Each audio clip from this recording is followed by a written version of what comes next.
Welcome back, all. Welcome back. Today on the Legend Status podcast, where we interview artists, entrepreneurs, educators. And today we are with a style icon, a battle master, somebody who has probably went more rounds than any boxer I know, but Oh, on the dance floor. And a man who has been recognized, I think, throughout the entire world for his just sheer style.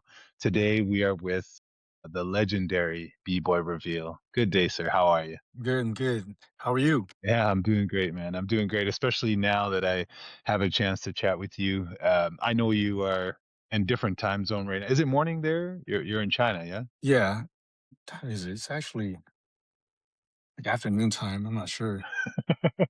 Yeah. It's a little bit. We're But in Canada, so it's a little bit. It's but I'm on break, so that's a good thing because like I think everyone went to go training right now, oh, okay. and there's a lot of them too. There's like 20 kids out here training, so Yeah. it's all Oh, wow. good. So I got So I got free time. yeah, no, I appreciate you. Yeah, no, seriously, thanks for finding the time. An absolute pleasure and an honor, of course. Before we jump into the 20 kids and why you're in China, for those who are listening, give us the full origin story of you and how you found breaking and, kind of what it means to you. Oh man, gotta go back to the past, like around like the early '90s, around '92. We were living in Alameda, actually in the Bay Area. Oh, okay. And everyone was dancing. It wasn't just breaking. It was like the house party scene. Right. I didn't know what it was. I didn't know what it was called. It was so new to me because me and my brother, we were playing sports, right? We were Right. skating, playing baseball, and then like first time I saw breaking was this kid, I think doing windmills on a cardboard, like on the field uh, near our house where we lived. And I remember going to like a school. It wasn't a school dance, but it was at a school in a gym, and Right. it was a party, it was a jam, and there was like one big cipher there, a big circle. I just remember crawling in. Me and my brother just I don't know how we got in there, but I think we snuck in and we crawled in the cipher, and everyone was just getting down, and I think that was probably the first time I've seen like a real circle like that, like Right. ever. And I didn't know what it was. I know it was dancing, but I didn't know what it was called, and they were just getting down. It looked dope. It looked real dope. So, So yeah, after that we moved to San Diego, and then I just remember everyone started breaking. No, everyone was breaking already because we were still learning about it. So in the Bay Area, they're calling it house dancing or housing, and because you got to remember we were kids, all of us were kids, so we didn't really know what right. the right term or the right name for whatever it was, Right. because it was a mix of like house party and breaking together. Yeah, like the MC Hammer moves, and then you Yeah. have flares, and then you have popping in it. It was kind of weird. But when we moved to San Diego around '92 or '93, I forgot. It's been so long. Everyone was breaking. I remember going to middle school, probably the first day or first week, like everyone was breaking in lunch quad, like outside in the lunch, Right. like, there was, like, an amphitheater, they were breaking in the classroom, everyone was breaking.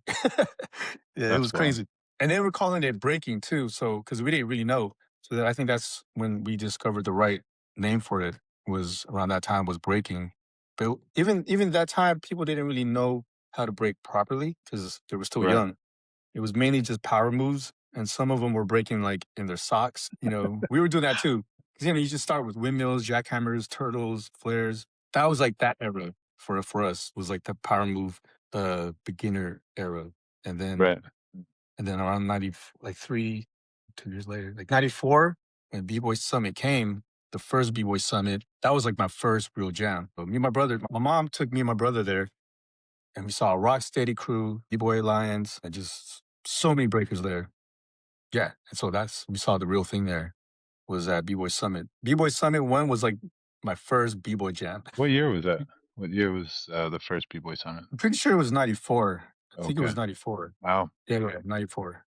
It I was think it was in San Diego downtown, like, they had it outside in this open space between, like, these buildings. It's where they had the Style Limits battle versus Rocksteady. I don't know if you've seen that footage. yeah, yeah, and I think Remind brought it up too when Yeah. him and I spoke. It's the same Apparently place. that was thick as hell too. So yeah, that would have been Yeah. crazy. Yeah, because that year when they battled them, and I think that was '96. So that was like Oh, the third one. And the right. second one was in '95. It was like in at the Embarcadero Park. Yeah, we were there too. So the first one was '94 for sure. That's wild. So that was your first, and that was the first one that you were a part of, or you just had a chance to experience? Yeah, just to go and to experience that, to watch. I was just a beginner, right? And Hmm. like I had a few ground power moves and but not real breaking though. We didn't even have like real footwork or top rocks or anything like that. Just to see like I remember seeing like B-Boy Lines, Rock Steady, Easy Rock, Crazy Legs, E Swift, like throwing down Yeah. at that jam. And it was at night too, so it was like really dope and raw at the same time. And it was like one big circle, like one big huge And circle. It was crazy. outside, like dark. Outside, yeah. You got the DJs, the music blasting. Yeah, it was the real thing. My first jam was a real hip hop jam. That's so dope, man. Yeah.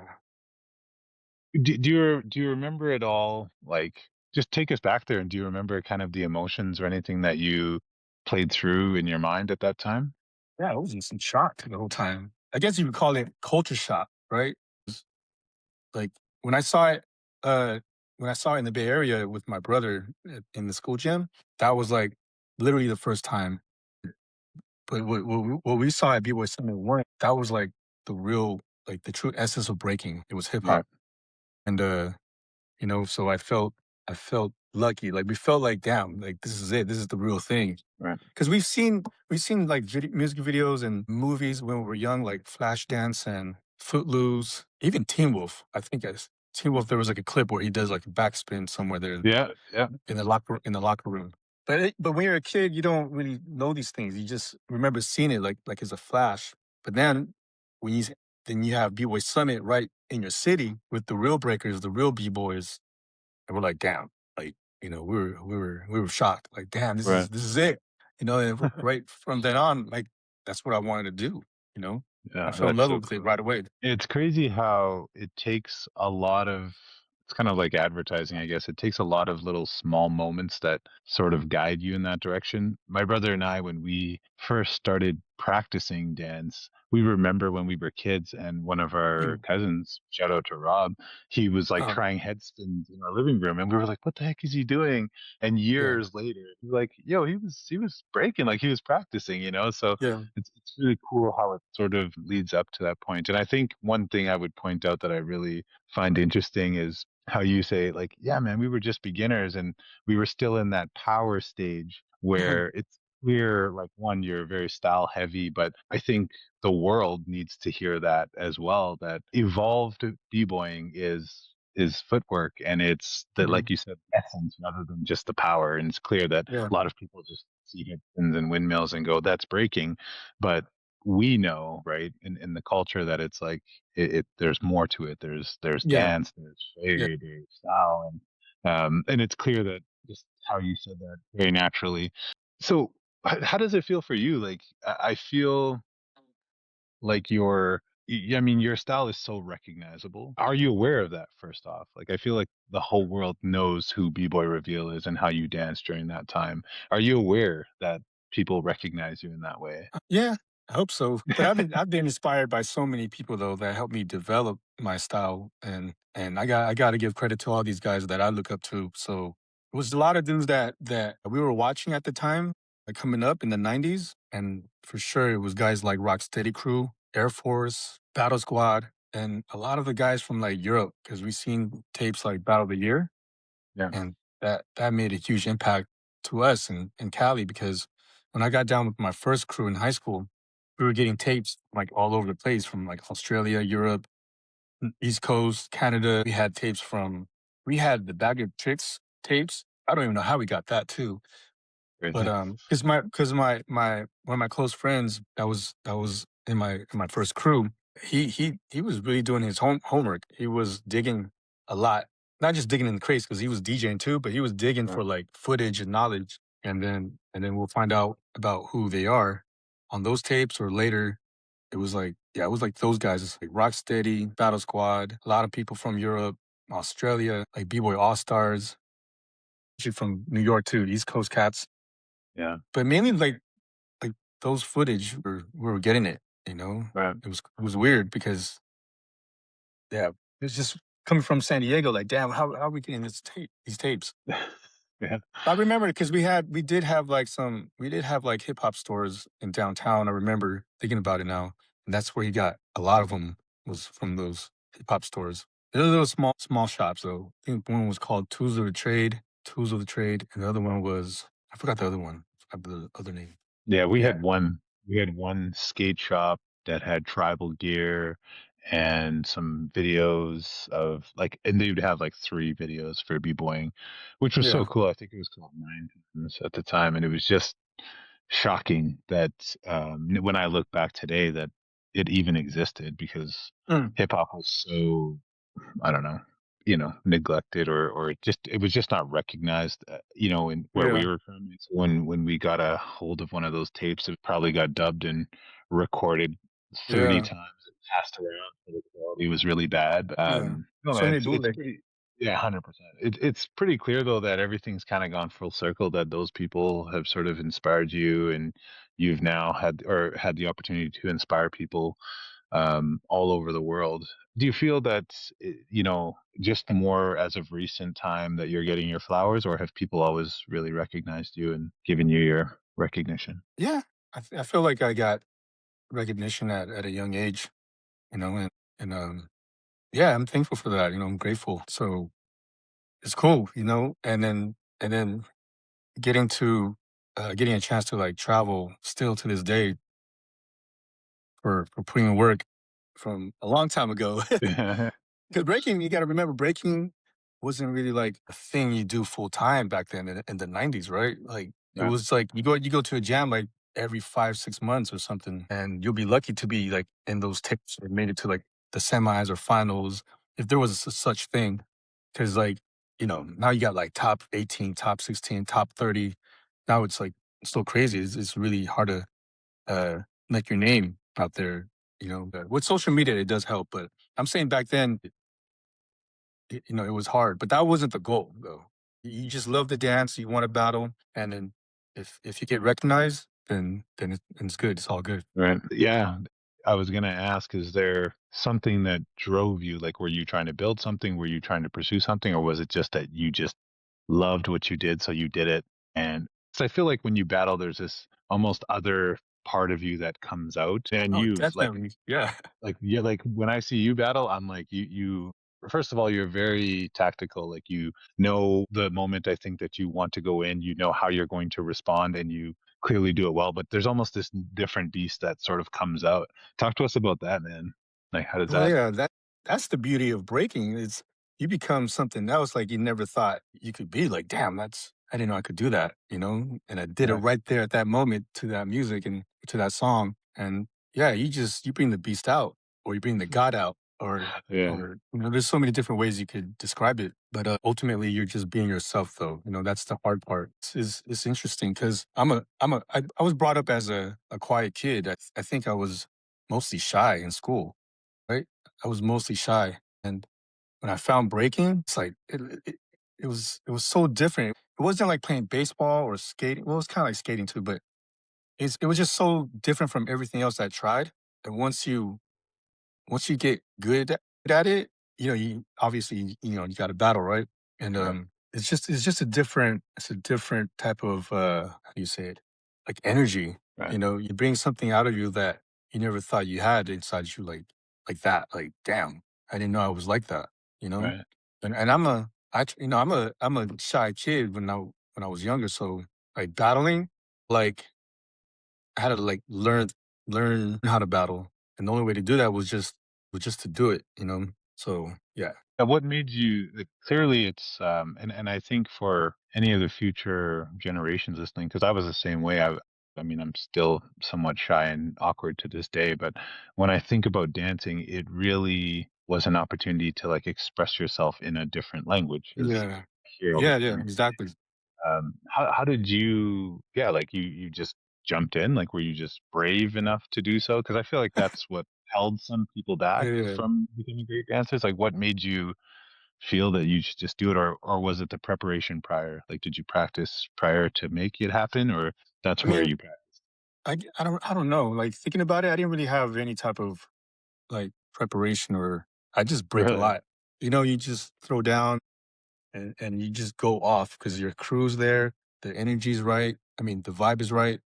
And yeah, it's just a different energy because it's I just think of it like playing video games, right? It's you gotta use all kinds of like you gotta know how to use your weapons, you know? Your arms, your legs, like it's like fighting. And it's a discipline too, actually. You don't know this when you're younger, but it is a discipline and you get good at it. But you learn about it as you grow. Yeah, it's dope. I like it. Battling is like my thing. Maybe that's why I got good at it. Cause you gotta keep battling. And because it'd be pointless, right? If you just break like every day and then you don't battle anyone. Right. So that's the thing. That's the thing about like you can play sports and you could, I don't know, you could play sports and be really good at it, but you gotta like really challenge yourself to like other people or to the best ones. So that's the huge difference because you could actually really challenge yourself against someone that's really good, you know, and you're like, damn, I could actually hang with this guy.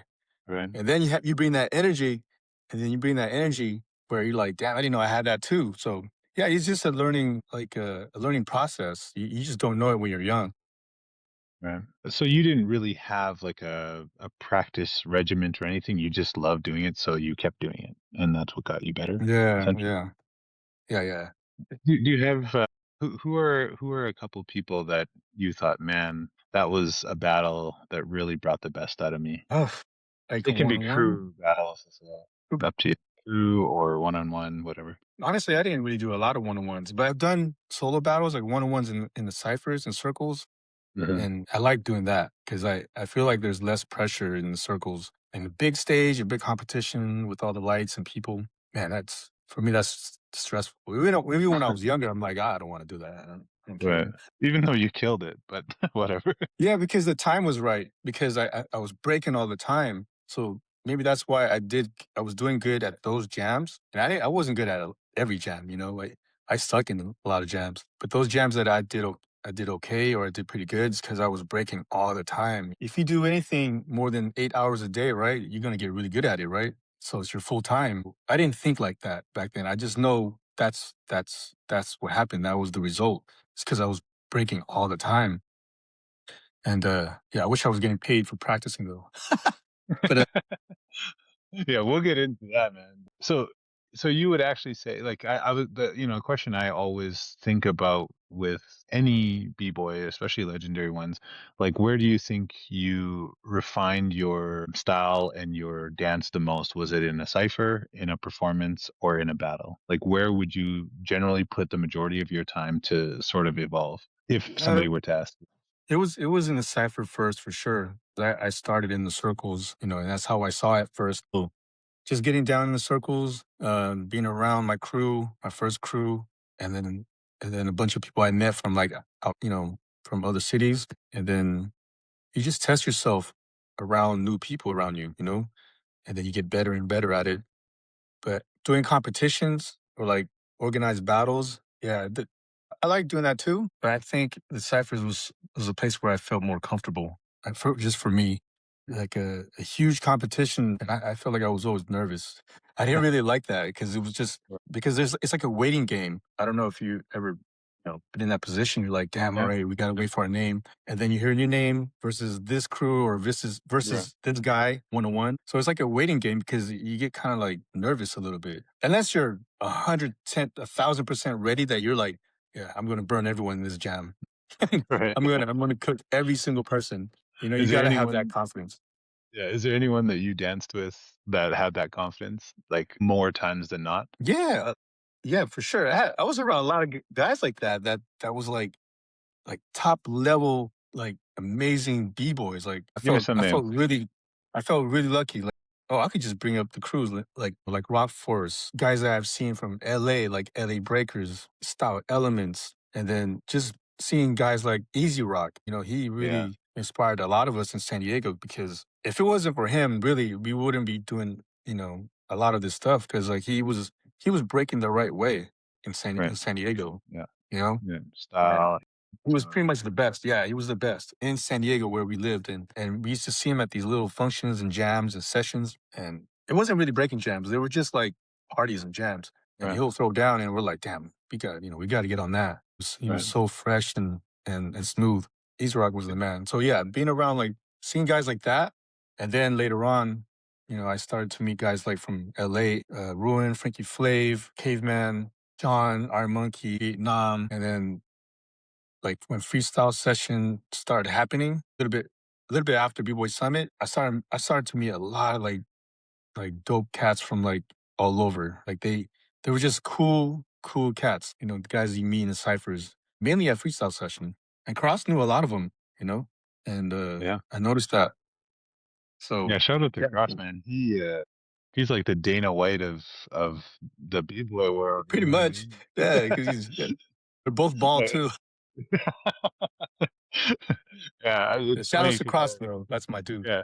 Yeah, and you know what? Like, I'd love to have him on here, but when I think about the person who, and you know what, I personally from the outside probably don't even know the half of what somebody like him does, but when I Yeah, when you look at freestyle session and how many people that has influenced and impacted, oh my goodness, like that's just you ask any young Canadian kid who was watching b-boying in the 90s or yeah, even 2000s, they'd all say, yeah, yeah, freestyle sessions where the rawest, dopest battles happen, and yeah, probably some of the craziest energy. Like I watched a couple of battles back recently, and you get the chills just watching it, going, holy crap! Like it's just yeah. a different.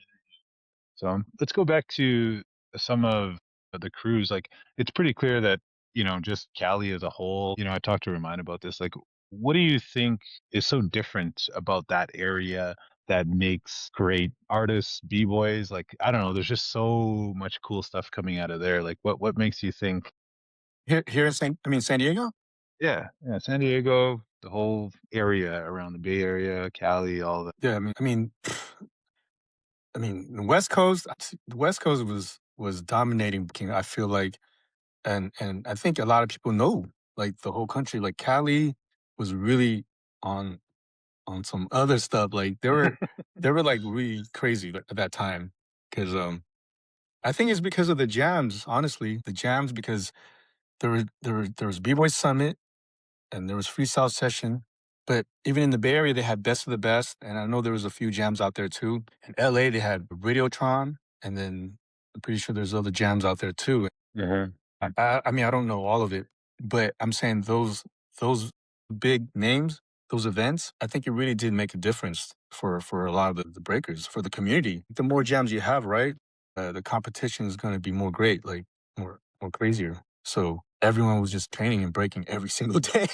you know. That's great. So what happens when you do that? You break every day, and like, yeah, I can't wait to go to the next freestyle session or best of the best Right. because yeah, so it was more, yeah, it was just meant to be. Like everyone was getting so good. But yeah, I remember just seeing tapes from the Bay Area, from LA. We had those tapes too. We're like, damn. And we kind of had those tapes kind of late. So we like 6 months later or 5 months, Right. or maybe a year later. But like, so we knew, but we had to like, you know, get back to work or train Right. harder. So yeah, Cali had a lot of good consistent jams, right? Right. So it did help the scene a lot Yeah. in the mid '90s throughout to now, I guess, or the early 2000s. Like the blow up era was like the '90s to the early 2000s. Right. Would you say? I mean, clearly it was community too, because like Yeah, I've yeah, seen some pics and stuff, and it seems like you're still close. Like I think I've seen you in some pics with like Frankie Flav and some of them. yeah, Is he like? Are you guys all still connected to this day? yeah, And yeah, do for sure. I was just talking to Frankie like earlier today, and uh, yeah, that's my brother for life too. Like him, his brother Ruin. oh, I've yo, known they're him for a brothers. while. They're brothers. Yeah, Oh, I yeah. didn't know that. Frankie Oh, and nice. Ronnie Ruin are brothers. That's wild. No, Yeah, I you didn't didn't know know. that? Yeah, No, yeah. that's cool, But man. and yeah, I remember going to Summit night, and I stayed with Frankie at his spot, like in Montebello in the hood. So, and I was like, man, these guys are real breakers, like real b boys right here. Right. I just remember Ronnie Ruin. like warming up on in the carpet in this really small, tiny space before we went to the jam. I'm like, damn, that's gonna be the best power head ever. Like Ruin was already doing like some crazy warm ups. I remember he was all in red, and I was like, damn, and he's doing this on the carpet, like in a small space. So I can't Right. imagine. And that was like at Summit '99, and but yeah, so yeah, Yeah, and I think that was probably the first summit that we had a chance to experience, and then I think it was '01 that we were like, okay, that was dope. What was your first crew's name?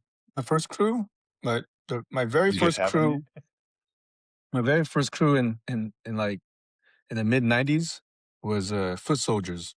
Before we changed the name to Rhythm Bugs. I Oh, don't know right. why we did. I don't know why we changed that. Like the original crew before like Sean, like Iron Monkey got down with us before Vietnam, before Eric, before Rainin.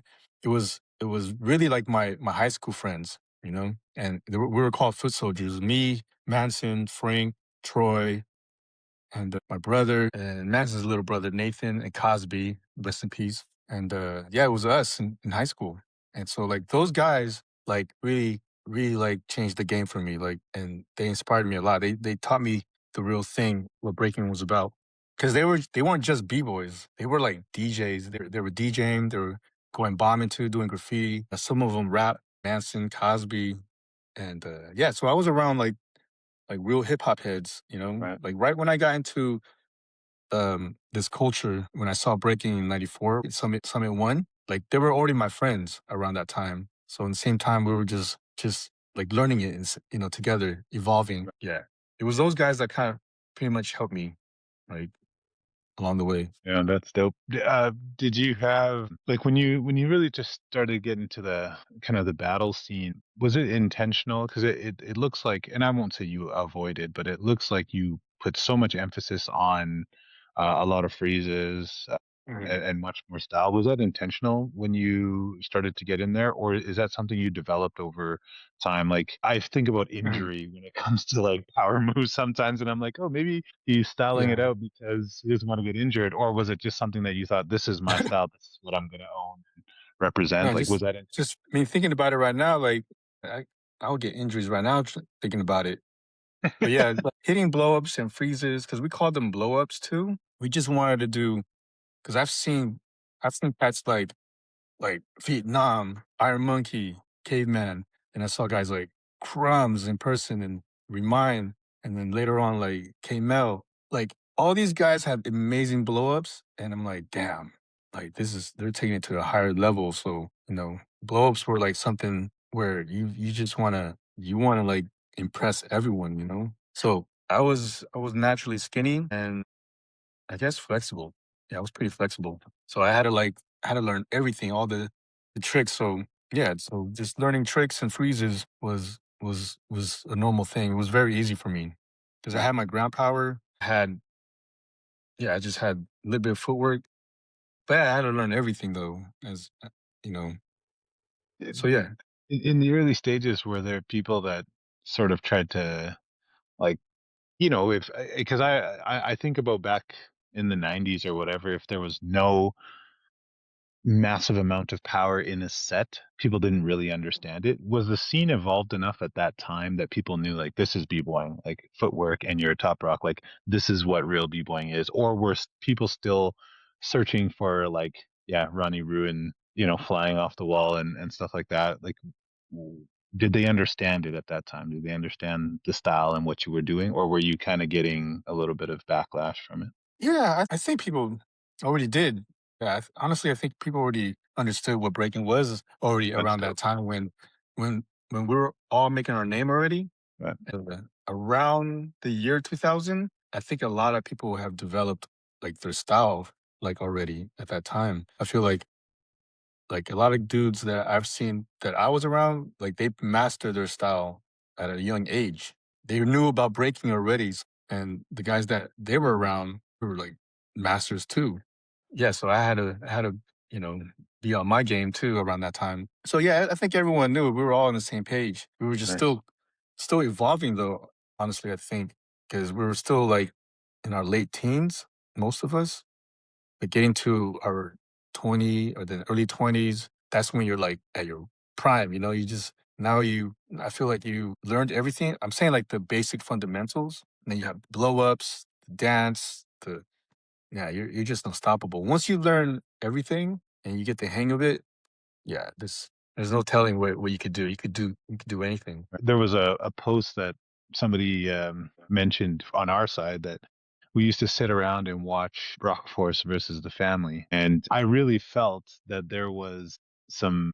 It got pretty heated during those battles. Was Oh there yeah. actual real tension there Well, in that battle? before that, like before me and Sean, our monkey, before we got down with Rock Force, like they already had that beef growing, like between them and the family. So like Oh, we weren't part of it because they had that beef since like Battle of the Year '98, I think, and just and it kind of like grew and you know, and then just turned into that because a year later when we joined Rock Force, me and Sean, and then that battle happened at IBE, like the second or third one. People don't know that that was actually IBE. oh, really? I didn't know that. That's Tyrone's jam. On the Oh, flyer, word. actual flyer of that event in the original venue where we battled them, you know, your battle you're talking about, Yeah, us yeah. versus the family. That's the same exact venue when they had IBE in '04, '05, '06 with Really? Machine blowing it up. It's the Yeah, yeah. same one. It's the same venue. I had no So idea. a lot of people didn't know that. So I'm not sure if it could be IBE 2 or 3. I know it wasn't the first one, you know, Right. but yeah. So yeah, they already had that beef going on and then we were just a part. We we got down like a year later and Yeah. then it just so happened that that they were there, we battled them, but it started off with Bionic Man, him and Salah, they were going at it and Yeah, yeah. popping first, like in the This is dope. cipher. What a dope And battle that then was. yeah, yeah, and then slowly, gradually, that battle happened, and it was like forever, all night.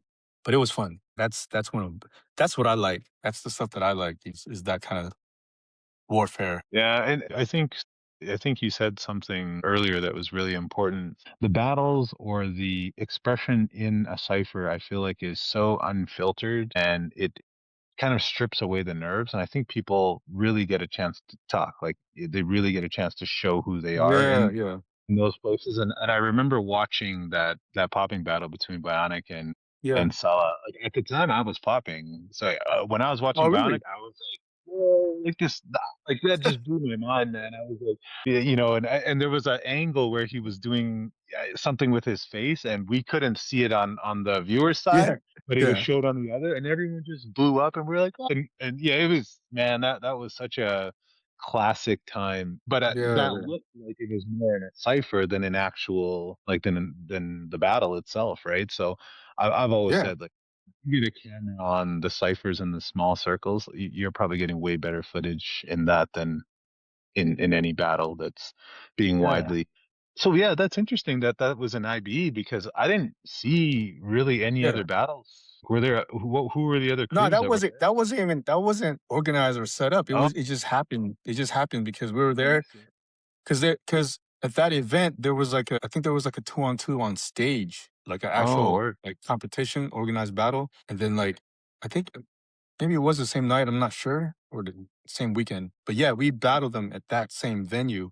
It was That's all crazy. because of that buildup. And we were just part of it, me and Sean, and we were just having a good time because we were kids, you know, we were young. Yeah. We are like, but yeah, that like ciphers like that where it happens naturally, it's way much better, especially when you're there with your crew and family. You know, your Yeah. brothers. It's like man, it's the best feeling. It's you know, you just want to go at it like nonstop, and the Yeah. energy's there, and yeah, it's more intimate too, because you're so close to them. You can hear them talk. French people, I don't know if you ever battled them, but that was my first Europe trip. So you guys were still young when you were. That was in Berlin or something, wasn't it? That wasn't in It France, was was it? in no Holland. Yes, yes, that's Holland. it. That's where Yeah, I think you're right. So you're saying if you ever battled French people? yeah, they don't hold back because that and it was my first Europe trip, right? It was my first time Right. in Europe, me and Sean, and yeah, so they really brought it, and we brought it too. So everyone was on fire. and they're very aggressive, you know. And then we just you've seen the tape, so Oh, it speaks for it's that's 100%. And when people talk about b-boying as a language, like people were talking that day, there was a lot of banter. but Did they're you cool. feel They're really nice people though, honestly, because we really? chilled with them on at the hotel after, and they're really Oh, cool. for real? Oh, Because wow. later on, we went to Battle of the Year in Germany, Right, and to me, when we battled them in that club, that was Battle of the Year. But because right, we didn't get a chance to battle them on stage at Battle of the Year in Germany right. because there was judges involved, and That's so right. and then like Different brackets or whatever. yeah. So we didn't get to battle them. We had a battle. Did we battle? Is it Suicide Lifestyle? Yeah, I think so. I think so. Yeah. Yeah. Yeah, The guys that did the yeah. one guy that's on his head or So whatever. we battled them in the finals, and we lost to them.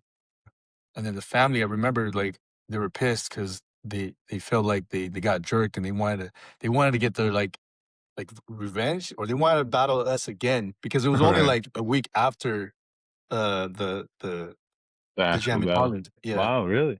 So it was that close. Yeah, it was So when close. you got to Europe, then you just did a little tour at that time for the first time you were there then? We did, like, a tour, like, it wasn't long, it was a short tour, but, yeah, we went to Germany mainly for Battle of the Year, and we got on stage and we lost in the finals, but with no excuse, right? But I enjoyed my time. I had a great time in Europe because we were on the main floor ciphering. Me and Iron Monkey, we were just in the circles. Like, I'm not kidding. We were just dancing all night. We were Yeah. battling all night. I was battling Oh, like that's good. some French guys, and again, and I felt like me and Sean was like we were really like killing it. I think we were, Right. you know, we did really good in the circles, but not on stage though. No, I remember watching that battle and thinking I'm probably biased because we were always fans, of course, but I remember thinking to myself like they lost that? Like, and I'm sure a lot of people thought that, but yeah, Yeah, probably I partly think we because we're lost fans. that. Yeah. Yeah. How did you link up with Rock Force? And or sorry, are you seems sounds like you're close with Sean as well, like Yeah. before Rock Force? Yeah, Sean was already like I was getting to know him. I already kind of like knew him before we joined, and I think we joined the crew in the same time because of Freestyle Session, right? And '97 when Freestyle Session came out, like '97, Right. I already knew about Sean. This guy was like so dope. Like I Yeah, used he to was see him killing. this. He was coming to. I swear he was coming to San Diego like all the time. Like he'll come to like a small jam and he'll like rip the circles. So this was like anywhere around '97, '98, and '99. Because Battle of the Year was like the end of '99. So I was seeing him already before that, and I was getting and then we battled him, we battled together, and then like yeah, we were just vibing off, and then I got to know him a little bit later because we battled together at Freestyle Session in '98. Yeah. Did you like at the time? Was there ever a time where you guys sat back and you were like we're making history in a sense? Like, did you ever feel that way, or did you just No, you're just doing it? no, that never came. No, that never popped up. How old were you at Battle of the Year then? How old would you have been? I think I was 19. Jeez. Because it was, like, Wow. towards the end of the year, so I was already 19, Yeah, in and, the States, y'all can't even drink at that age, right? yeah, but I knew you Maya were was bad. young. No, we weren't.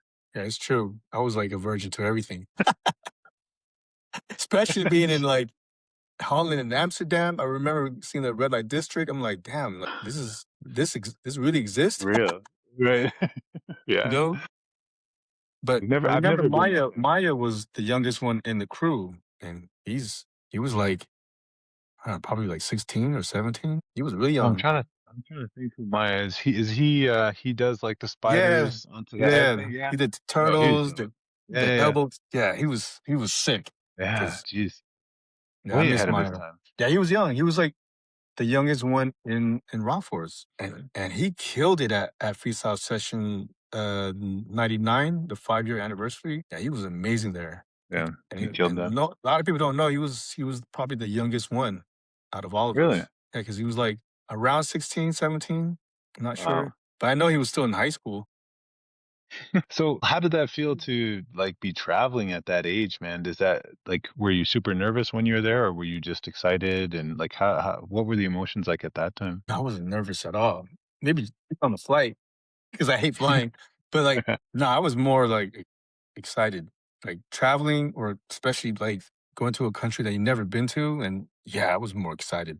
Just thinking about it, I just couldn't wait to get there. Like, damn, I'm actually going there for breaking. Because how many Yeah, times can how many times can you say that? Like, yeah, I went there for breaking. Because back then right. in the '90s, breaking is just it was just like a hobby for a lot Yeah. of people. It still is. Yeah. It really is. Yeah, going out there in Europe, yeah, it was way more exciting than anything. So that's why we were in the circles at Battle of the Year because we were supposed to you know, like win that jam Battle of the Year. I felt like I flopped a lot on stage, and like Sean Iron Monkey, I think he did pretty good, and he repped in the circles. But I feel like I was better in the circles, Right.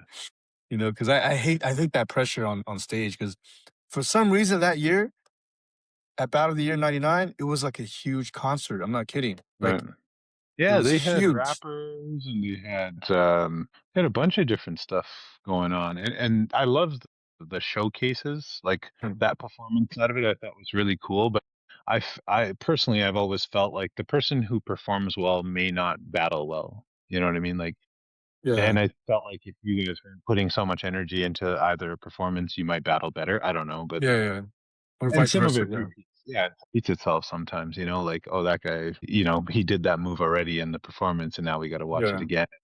Sometimes that brings it down a notch. But at the time, did you feel that the European scene was as strong as the US scene at the time? Mm, I think I think they were no, they were pretty dope. I feel like we were still on a higher level for some reason, but Yeah. not like Battle Squad level because those guys were like just complete perfect b boys.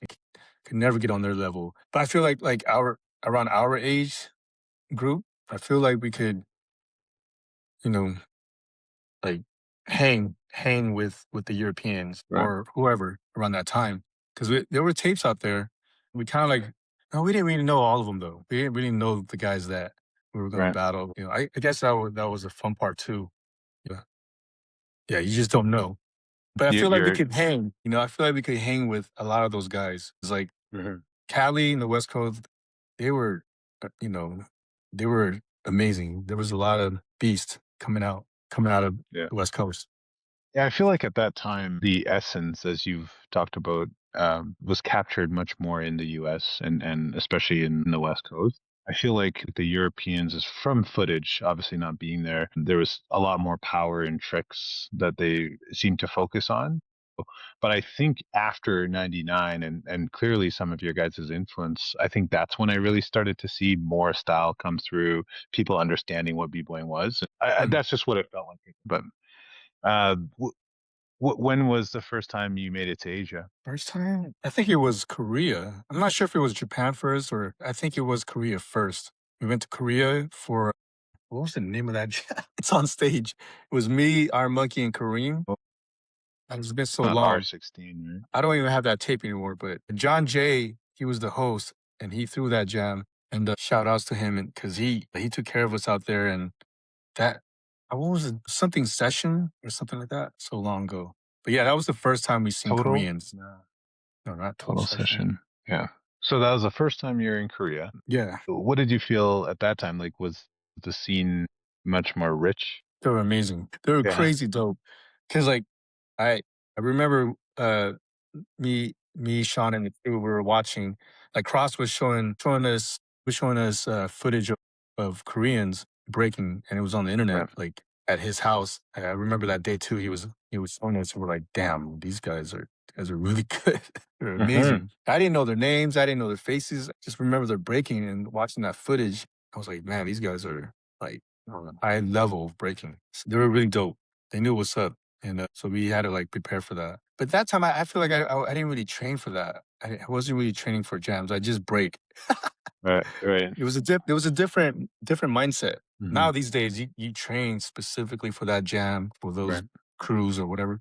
But that time when we saw the Koreans on online, we're like, damn, okay, but we still got to go and rep, and yeah, our first time there, I just remember going there and seeing them warm up, and I was like, damn, these guys are even better now. They were even better than the footage that we saw. We're like, golly, I'm like, So did they sorry, know who you guys were going there? Like they already knew and had I'm not seen your sure. tapes? I'm not sure. Maybe they have, but I don't think we made a name yet. Yeah, I don't think our names were that big yet. I'm not sure, but we kind of like, I'm not sure. That's I don't really know. Yeah. So is there a place that you felt like you were most appreciated? Like they knew you well. Obviously, they invited you there, but where is a place in the world that you felt like, man, these guys really they're showing me love, giving you your flowers? I feel like for me, I guess, like it was a little bit after 2001, 2002 when I started entering more jams, more bigger jams. So it took time, right? And I guess it would be France first because when I remember coming back, or even there at the time when I did Total Session with Benji, and it was a little bit before Total Session because we did this big jam in Paris, and we had like a USA Dream Team. I think it was Right. probably the first USA Dream Team in Europe. But I remember they asked me to go, and it was me, Moy, Remind, Stuntman, War, Poe, Teal Steel. I'm not sure that's all of it. 7 of us. But yeah, I don't know if you heard about this big event they had. It was called like the Paris World Cup or something fancy. Mm. But they didn't really make a tape or a DVD out of it. But I mean, there's footage out there, but it's not really like that big or popular. But it was a Right. big jam. It was a big jam though, because I remember going there and we're like, damn, we're gonna battle because it was like an international event. So they had like dream teams from this country and that country. I remember it's mostly French, and it was my first time in Paris, and like we had a battle like the French dream team, and it was like Benji and all his homies, and yeah, and we lost to them, and I feel like we got jerked, a little bit. But Right. we had to do a showcase first before the battle started. So I remember we lined up and we all had to do like a solo, each of us. And it was a big stage again, too, So you gotta remember I'm scared of like That's the big wild. stage and lights. Because it's like a concert, right? Yeah. And and and yeah, so we had to do a showcase, solo showcase for each of us. And I don't remember if I was the last one, but yeah, I remember coming out. It was when it was my time to come out. I just remember the crowd cheering for me. It was so dope. It was the best feeling. Like they were like showing me love already, because I think they had footage from like Freestyle Session 5 or Alpha Fames, and I think Yeah. it was out there in Europe, I guess. But I think that was the moment I felt like I was like, damn, like I got love out here in Europe. And that was my first time in Paris ever. But that jam was huge though. I'm not kidding. It was like a concert. And when I came out top rocking, I just felt the crowd like right away, and they were cheering me on. It was dope. That's so dope. I remember one of the judges too. I'm not sure who it was. It was Maurizio or Kenny. I don't know, or a French judge, and they were like, "Yo, man, they're showing love to you out here." I'm like, "Yeah, that's the first." I thought they would boo me because I'm American, So because we're the Hmm. American Dream Team. Right. So and we're in their turf, their territory. But when I came out, just in my top rocks, like they showed me love. It was dope. I think that was the first time I felt like I was recognized finally Right. the first time. That's wild, man. I feel the same way as you, especially after watching Family versus Rock Force. That again, I thought it was just beef. I feel like there's so many people who are watching this or listening to this that are gonna go, "Wow, that's so surprising that they were Right. cool and you guys chilled at the hotel after." And I think that just goes to show what started the battle conversation is there is this person or thing that emerges out of you when it's time to battle. I look at it Yeah, very yeah, similar to fighters. Like you meet a really great fighter. A lot of them are just super chill, well mannered, very yeah. relaxed, and good people usually.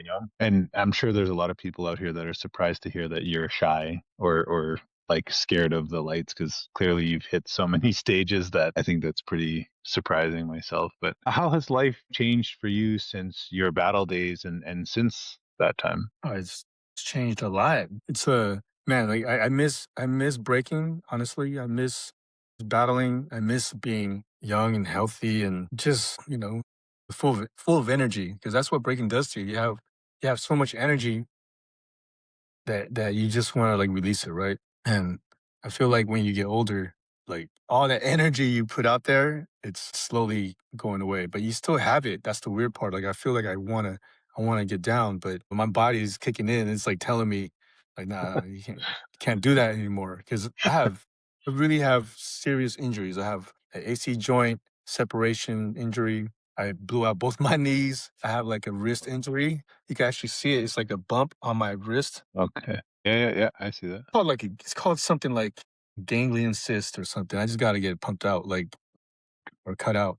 But yeah, so yeah, my life's changed a lot. It's not the same. Like I said, like I wish I got paid for training. All those times of like training hard, just breaking every day.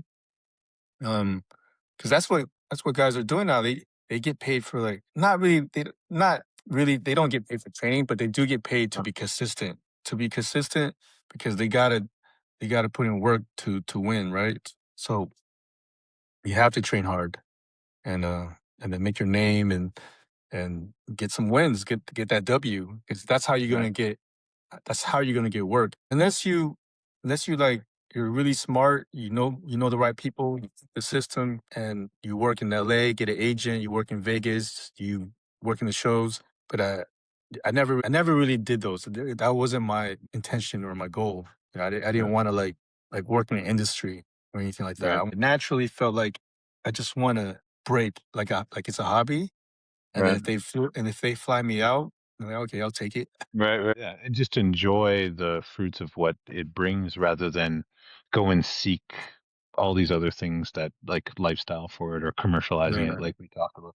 Do you think it's easier today to be paid from it? I mean, I think there is a lot more money being put into dance, but do you think it's easier like if it was today or you were dancing the way you were back in say 2000 today, do Mhm, you think it'd be mhm. easier to get paid and be better, I guess, like all the more opportunities and stuff like that?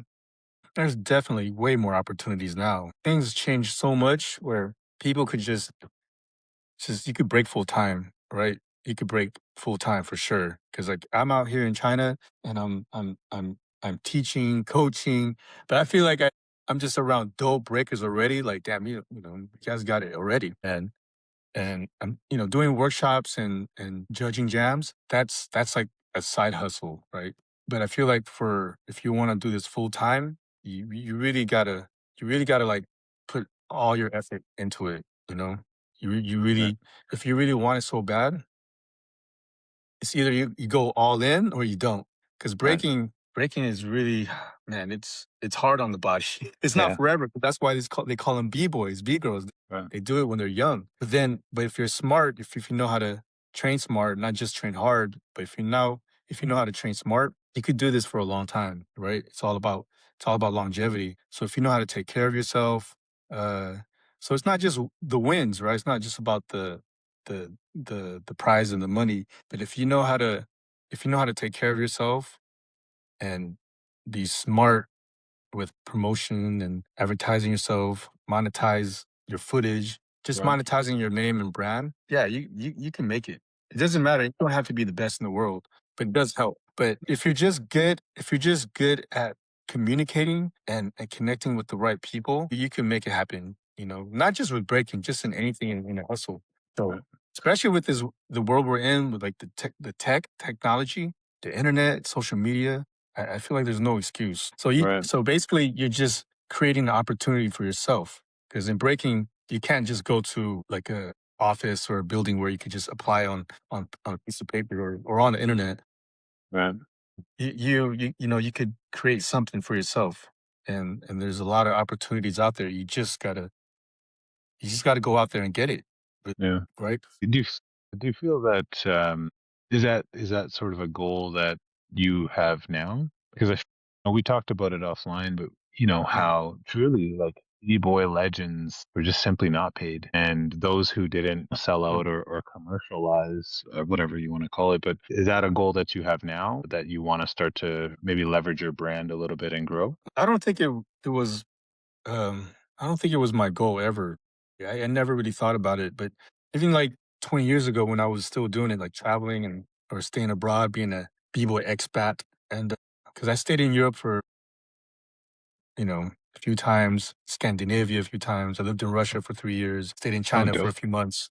Like doing those kind of like making that big move and live in different countries. I feel like for me, it doesn't last long because ultimately I got to come back, right? Back to where I'm from in the States. For me, it was always like a hustle, like a real hustle. Like I have to go find the job. I have to go, Right, right. make something out of it. And that's the thing. Some people are good at it. Some people are okay with it or really Right. good at it. And to be consistent, you don't have to be the best in the world. You just gotta how do you say it? Just be consistent, I guess. Yeah. Yeah. Like you just got to maybe keep yourself out there. And I think in today's world, of course, quality, especially when it comes to content, is very Mm, real. And I'll say even for the podcast, like we just put an emphasis on we need to be posting every day. Like that's our goal. And I find just with that, like we don't put any money behind the pod. Like we've put mm, some behind scores or anything like that, and we're in our yeah. infancy. But like the goal for us is just always be there, and always be Yeah. posting. And I feel like that for the great feedback that we've received, like people are like, man, like you guys are doing cool things. And it's really just because we're there all the time. I feel like that's the Yeah. same, of course, if you're at every jam or you're putting out content all the time. And yeah, but it's pretty clear you're just to me, you're just a real one. Like you're just focused on the love of dance. And it's clear Yeah. now you're starting to spread that. What were you doing in Russia? 3 years there? Wow, that's surprising. Well, in Russia, there was a lot of jam going on there. There's a lot of breakers, so that means there's a lot of opportunities. Right. And I was like in the middle of like Europe, China, and I went to Kazakhstan. It was dope. Being in Russia is amazing. It was like my favorite place to live in. And it was dirt cheap because I didn't live in Moscow. It's more expensive Yeah. over there. And I lived in the south, this city called Krasnodar. Believe it or not, it's hotter. It gets hotter than San Diego over there in the summer. That's the Really? crazy part. Because I've been there for 3 years, right? And Yeah. all the seasons. Yeah, it's different. I love it out there. Russia is different. Like, that country is different. The way I describe it to people is it's like a different planet. Because I feel like if you go to Europe, Scandinavia, or some places in like Southeast Asia, I feel like it's kind of Western, like almost similar to the States.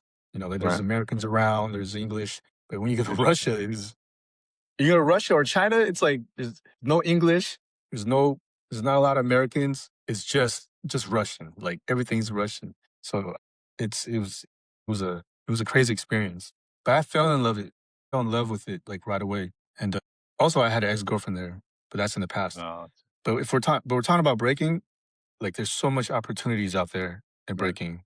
Russia, they scene out there, it's really, really, how do you say, healthy. Right. It's growing. Like the way China is growing right now with all the competitions and WDSF, it's the same. Russia, because Mhm. Russia and China, they're like neighbors, right? They have good Yeah, yeah. relations. So they're like kind of like the same. So with the breaking scene, the government really, really supports this dance. They support performing arts. They want to see their kids out of the streets. I mean, you don't really see ghettos out here. I've never seen a ghetto in Russia in my life. Yeah, I'm pretty sure they Interesting. have. Maybe they do have something like out there, but not like the ghettos we have in the states. Not Interesting. nothing like that. That's why I had I no think idea. that's why maybe over there, and I've seen it. I've seen it. I could vouch. Like over there, I feel like I was safe. In Russia, I felt like I was in safe zone. You know? That's super surprising for me because, the thing that drives me crazy about the media is it makes you think like you know a place without really knowing a place. And then you go there and you're like, okay, it's completely different than what it's been portrayed to me. How has traveling changed your, I guess, mindset and your perspective of those places? Like, did you think you were going to enjoy Russia when you first went there, or were you sort of pleasantly surprised? And I would ask the same about China. Well, I mean, I didn't know. I mean, I didn't know what I was expecting. Well, I've been out there back in 2004. Me and Cross went to Russia in 2004 for Freestyle session in Russia. I mean, I could quote what the B-boys said in Russia. They all said it too. They said we and Cross were like the first American breakers to go out there. Yeah. So this was in '04. Yeah, so fast forward to now. But I went there a few times after. What So when I years were you moved to living there? oh, this was like before the Oh, pandemic, okay. because the Oh, so pandemic like happened quite around recent, 2020. right? But quite Well, like recently. 6 years ago. But like Jeez. 2017 was when I first moved to Russia. I think it was that time, yeah. So 17, 18, 19, 20. That's wild. So yeah, when you were there for the 3 years, obviously you quite enjoyed it. Was there any particular things other than maybe the ex at the time? Were there things that really drew you to that place? Like you're like, man, I really got to stay here. I love this. Other than obviously the scene itself, I'm talking about the culture. Was it food? Was it lifestyle? Oh man. I mean, it was everything. Everything's amazing. But I mean, is it okay to talk about this? Because I feel like people would hate on me just talking about Russia. Because like this was everything. This was before the war. Yeah, yeah. No, man. Before I feel this is like this is way this. before the invasion. But Oh, I see. because I No, man. I because I think we should be talking about this. For sure, man. Why yeah not? yeah yeah If sure, you why want me to not? cut it, I can. No, no, no, no. It's all good.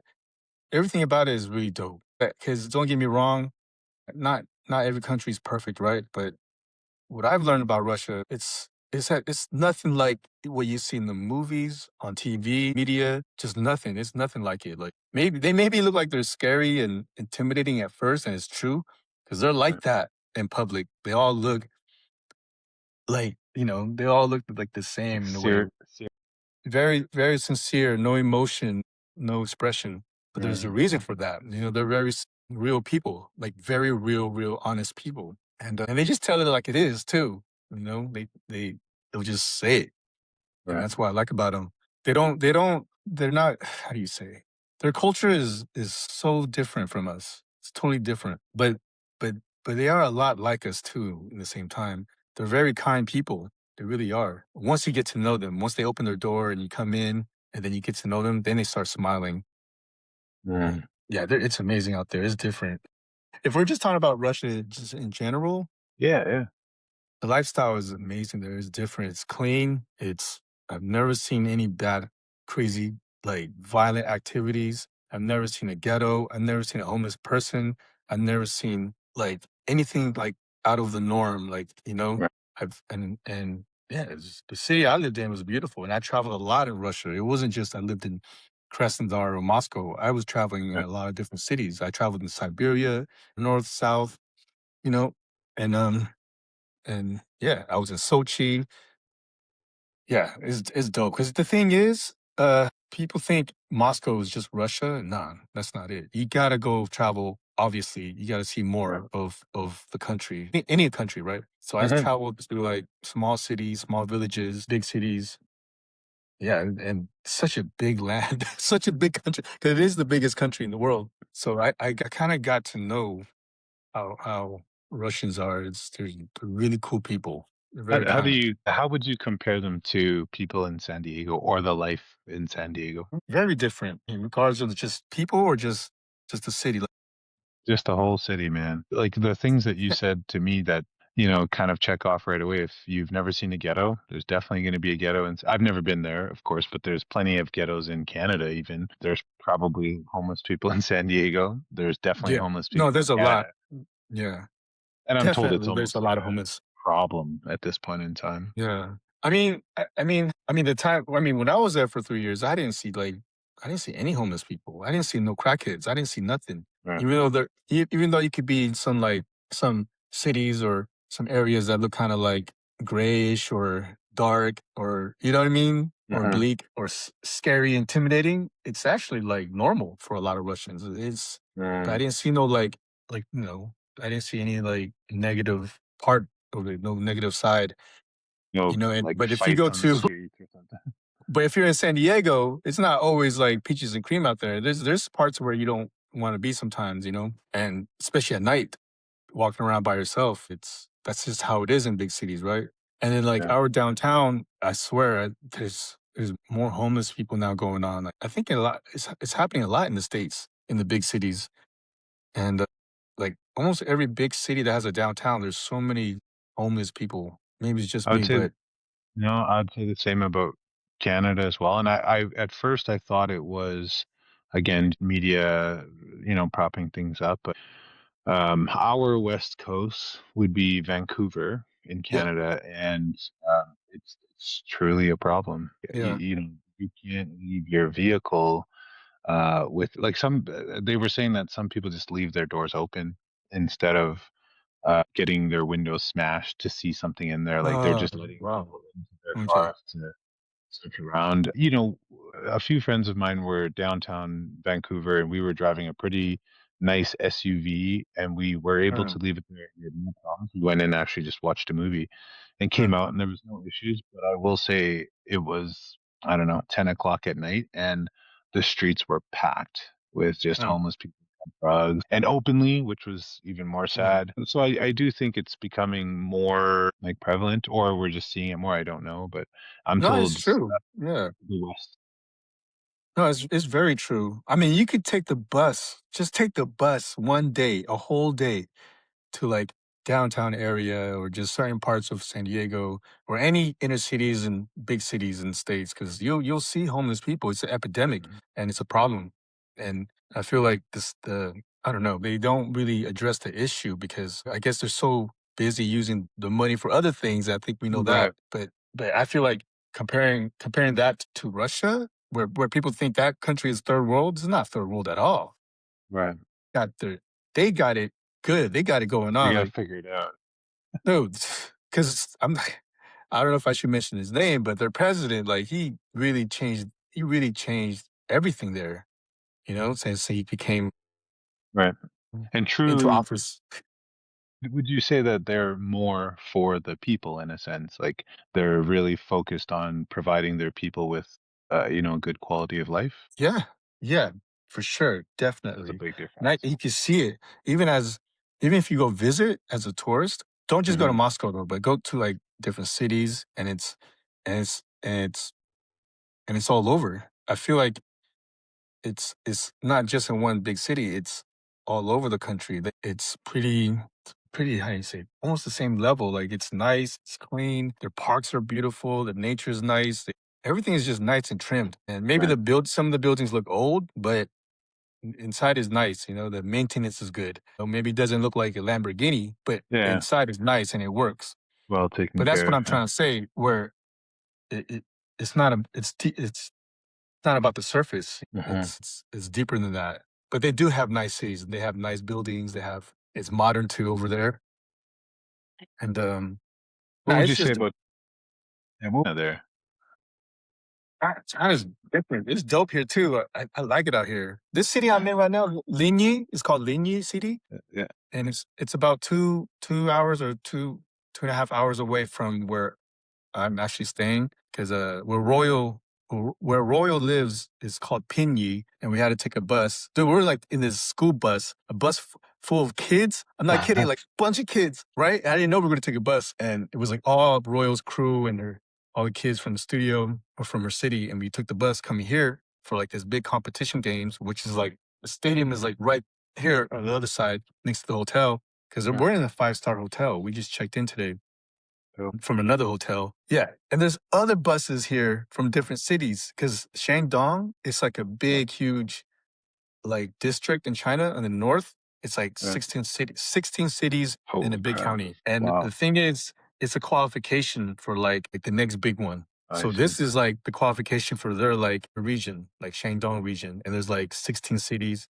But I think someone told me they said it's 10 cities that's representing. So there's like so many buses here like Wow. that showed up, and all these buses are full of kids, like little young kids from like Right. 7 to 10, 12, 14 to teenagers. And they're all dope. They're like amazing. I've never seen anything like it. So we could talk about that because Yeah, please. the breaking scene in China, like just like the breaking scene in Russia, is insane. It's getting crazier. But now, like seeing it for the first time in China for like the last month is really getting crazy. I've never seen anything like it. I'm in a five-star hotel, and I'm just basically here supporting Royal and her team, and I'm watching like these other kids. We're like in the cafeterias eating like five-star food, and like the way they just treat people, everything's so organized. It's really like top notch level, elite. Right. Like they're kids, but they treat them like athletes. and I've never seen that. Like, I don't see that in the States, Right. and, they probably have it somewhere in the States, but I don't know because all my friends are breakers, all my friends are promoters and DJs. Right. Right. But, yeah, so I've what's going on right now, it's Right. still all new to me, like, the stuff I'm Yeah. doing right now, it's still new to me, like, it's actually exciting, so, yeah, I'm just going with Yeah. it. No, that's really dope, and I think probably surprising for some people even to hear about. How would you say the scene is in where you're from in San Diego, and how would you compare them? Like, would you say that the scene is still very healthy back home? And if so, like, how would you compare that to what you're seeing in China? Because I feel like in China, it is they are Dude, creating organized like I'm true gonna dance tell you. battles. I'm gonna tell you straight up, and I'm Hit gonna be me, brutal. I'm gonna be brutal about it. please. It's not even the same. It's not the same at all. It's not the same. Just the way they organize breaking here, it's almost like it's a sport. It really is a dance sport. There's WDSF, but the games, the competition games they have out here, they have like gold medals, they have silver, they have bronze, but it's for China, just for China. Like yesterday, Royal won two of them because she did like two categories because she always Dope. enters like every category and wins them. But this is the stuff I'm talking about. Like it's not even on the same level. The stuff in San Diego, they're still doing like little small jams and studio Right. jams. And but I mean, there's like my friend Kennedy Aeronetic. He organizes his events called the youth breaking. It's for the Right. kids, and that's dope too because he's making a difference with the younger community. I mean, the younger Right. kids. And I don't know if you're aware of his jams, but yeah, he's No, that's in San Diego. well, he does it all over. Not it's outside San Oh, Diego okay. too, but I think Oh, okay. mainly in San Diego. But he's doing like qualifications in the states. But I'm saying the level of professionals, like Yeah. it's out here. Like I've never seen anything like it. Like you like you have like hundreds and hundreds of kids in a 5-star suite. Like I have my own room. There's two beds. I Right. only need one. Yeah. But I'm saying all these kids from like these 10 different cities in Shandong, they're all staying in these hotels. So you got to think like, where's this money coming from, right? And Right. there's food. Everything is paid for. But I'm not saying this is every day. But this, I just found out that, like this competition games they're having, which and the tomorrow is like the final day, of the main event. It's like once a year. But I'm like once a year. But they have qualifications in the different regions of China, Right. and then they meet up in like the end of the year. I see. But That's wild. yeah, but they have a lot of them though, because you could look it up online, Yeah. including WDSF too, because that's like worldwide. But Right. I'm just talking about mainly in China. They're doing their own thing, and I've never seen anything like it. They're progressing so far with breaking, like Yeah. not just on a skill level, but on like big events, like the stadium, like where the event is held at. It's a legit NBA stadium. Like it's huge. When we went in, before they built the stage, it's like an official basketball stadium, you know. That's And I've wild. never been to an NBA game in my life, and that's like the first time I went to like a basketball stadium, Right. and it's huge. That place is amazing, and yeah, like That's wild, man. I've never seen anything like that, like in the States or San Diego. Nah, So yeah, it doesn't even compare currently. Why do you think that is? Do you think the culture hasn't been supported in the US enough? no, they'll never support breaking like that in the States. I think. Like, can you imagine? Can you imagine the government like just throwing jams? Like, well, it's not really a jam. It's a big competition game. Yeah, You yeah. know, I'm not trying to like uh say it's not a jam or anything. It's it's Yeah, dope. yeah. But we all know the difference between a jam and a competition. Because That's even right. even the Chinese kids here, they call it competition. They know what's up. But in in the States, I mean, I can't speak for everyone out there, but like if they are doing it, I would know about it, especially with my boys that's involved with throwing jams. They would Right. know about it, like Yeah. Silverback, Cross, Hmm. John Jay, all these guys, they would know about it if the government was really a part of it, right? But I feel like in China and Russia and Europe, like their government is really funding it to the Supporting. core. But yeah, they really support it. Like, come on, this is a 5-star suite. Like, I can never get used to this, you know? I love it. No, that's Yeah. dope, man. it's probably something special to be a part of it as well. I know I don't have you for too much longer, but just what does this mean to your legacy, and how do you think about your legacy?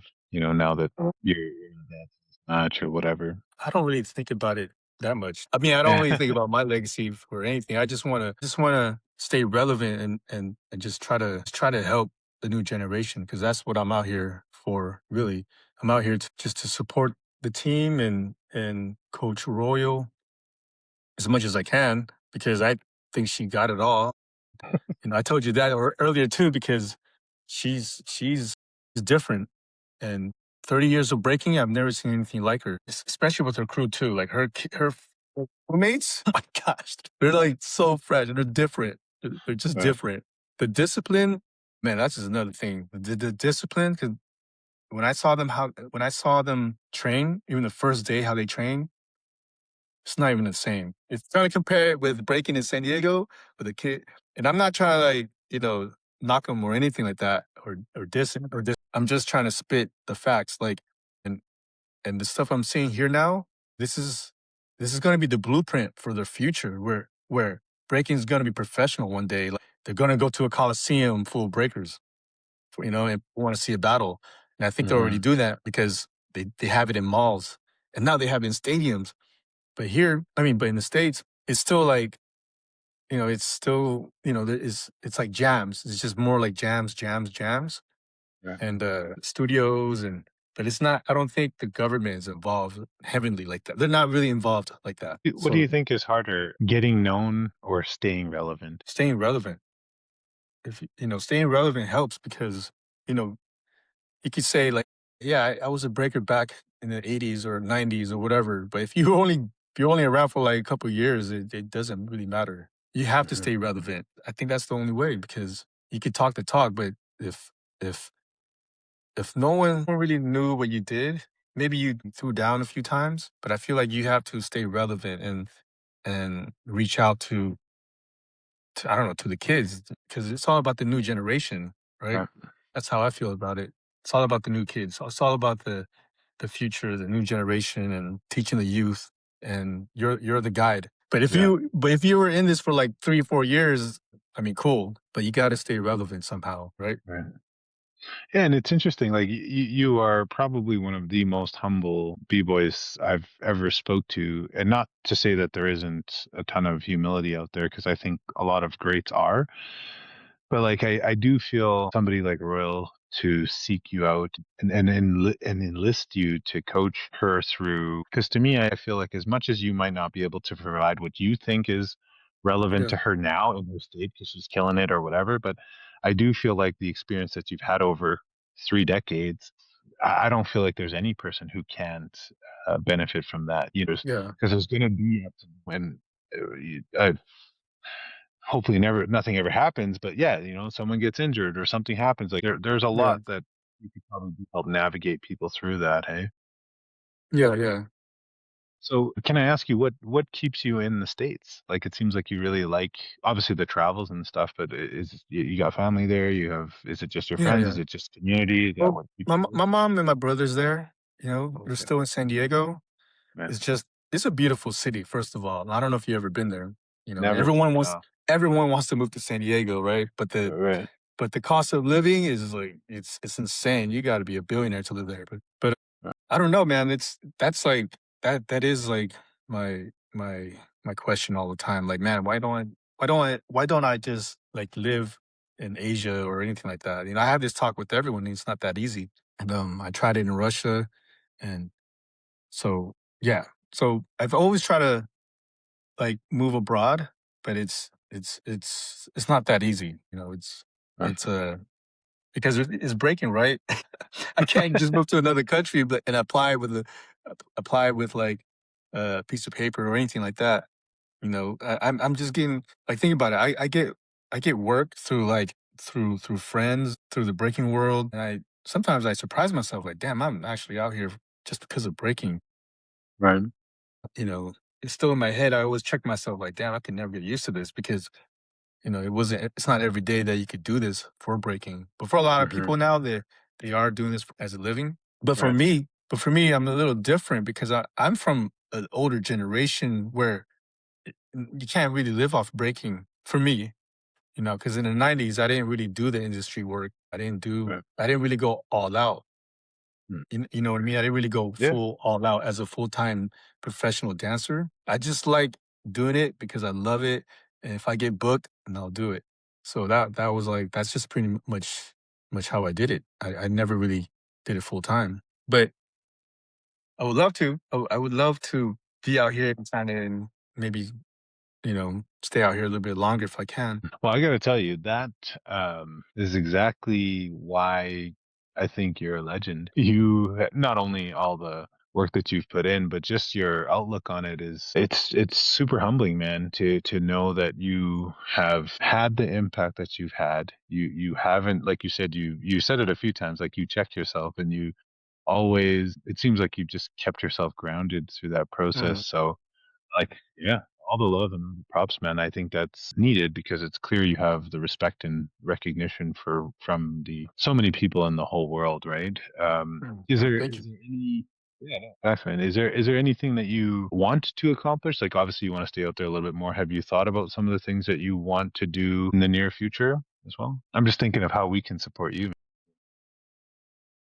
Something close to this, like what I'm doing right now. I mean, I feel like I'm spoiled, right? Like I just described where I'm at, what I'm doing Yeah. with the kids. But like watching the main guy doing it, the main boss, and he's a good friend of mine, and that's Royal's teacher. The main teacher is Mike, and he's not just teaching them. He's behind everything. He's the one. He's helping organizing the whole games here too, the competition. He's done a lot of work in the breaking community, and obviously he got a bunch of soldiers and warriors under his name Uh-huh. because at his studio they train straight Shaolin monks, and I'm not kidding. They do this full time, all day, every day, like they're going to school. And and I don't want to, I don't want to say too much about that because it's like more, it's their business. Yeah. But the things I'm seeing, and I ask like some questions, you know, but Yeah. mainly I'm just there to support them and I'm coaching them. But I don't really ask like personal life questions. But you do wonder, like, damn, how are you guys doing this? Right.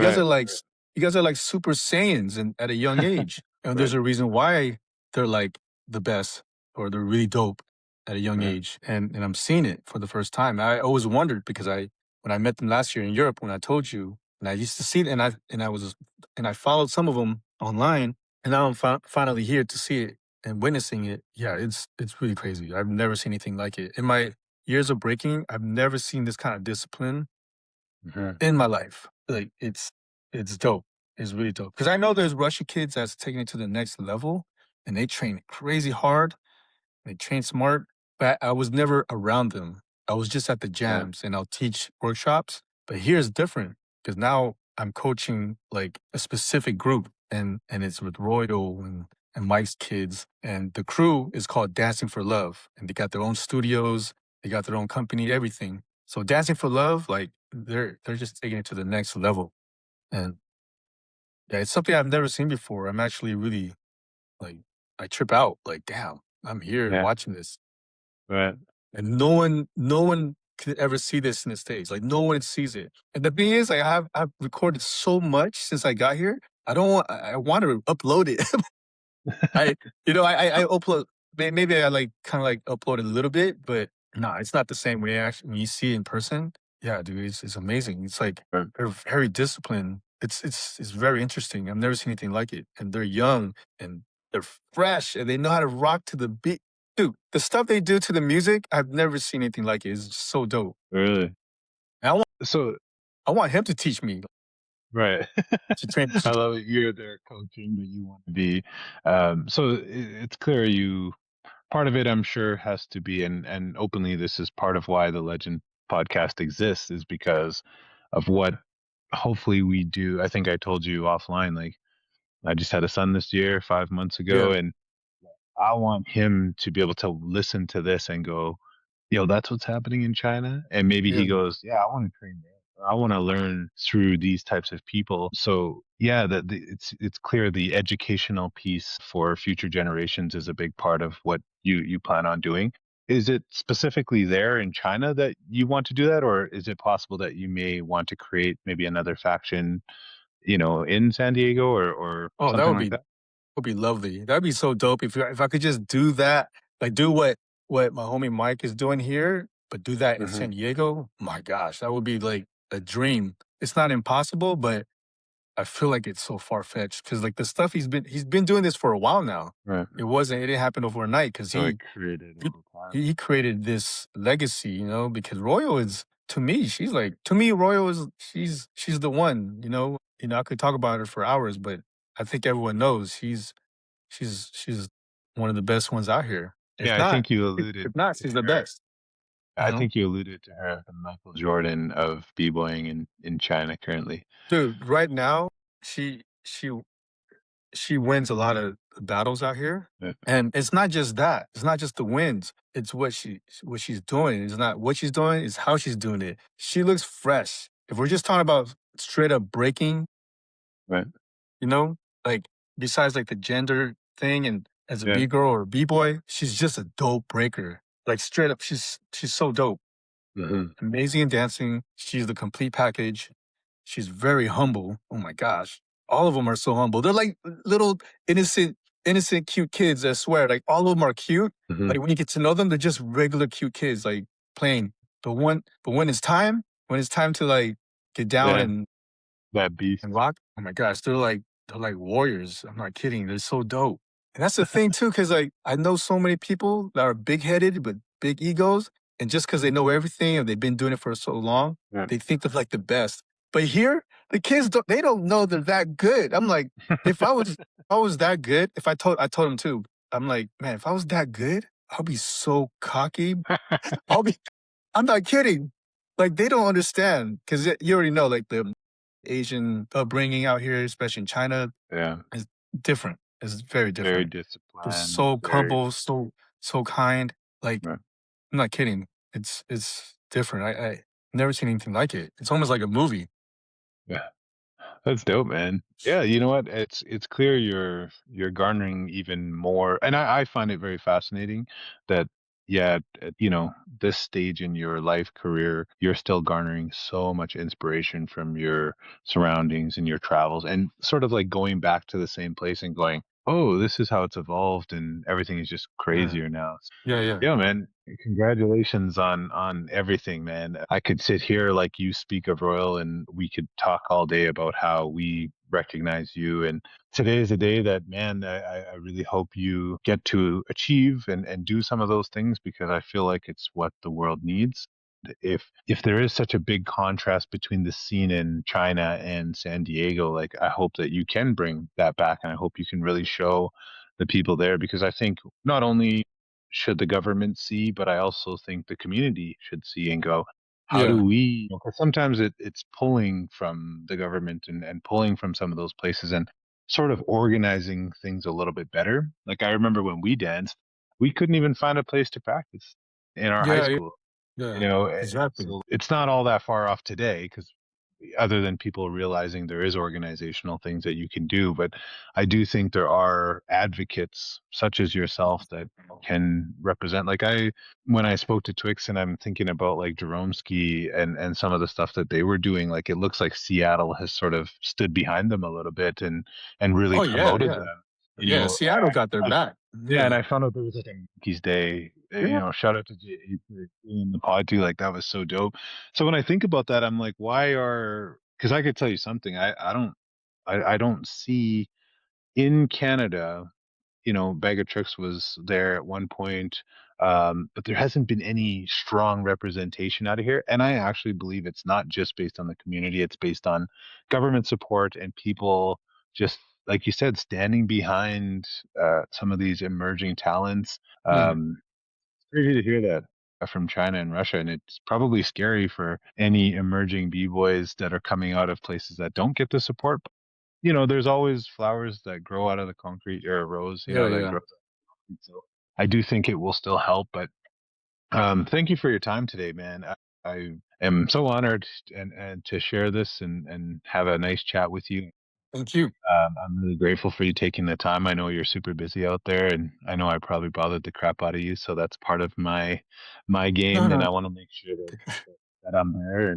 Yeah, if there's ever anything that LSP can do for you, we will support you 110%. Um, and yeah, I'd also love to connect with you in the future as well. Again, Cool, cool. Thank you. Down for yeah, that too. yeah. Thank you for having me.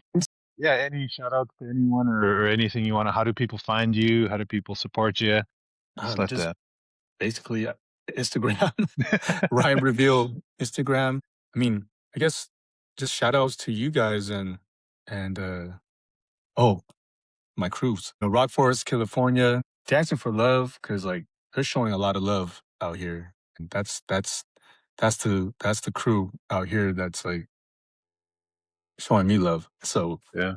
Yeah, I'm really inspired by that. Just the name itself clearly tells you, what yeah, they're doing. it attracted me right away. And to hear your reaction to what's happening there, like, I think that's required. I think that's needed in a world.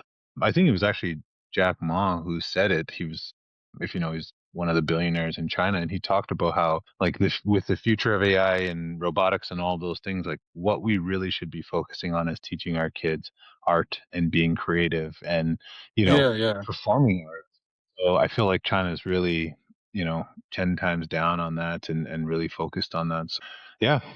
Thank you again. Appreciate you. And we'll certainly connect soon.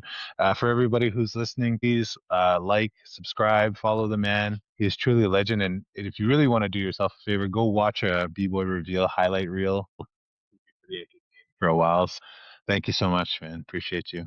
Thanks, man. Appreciate it. Thank you.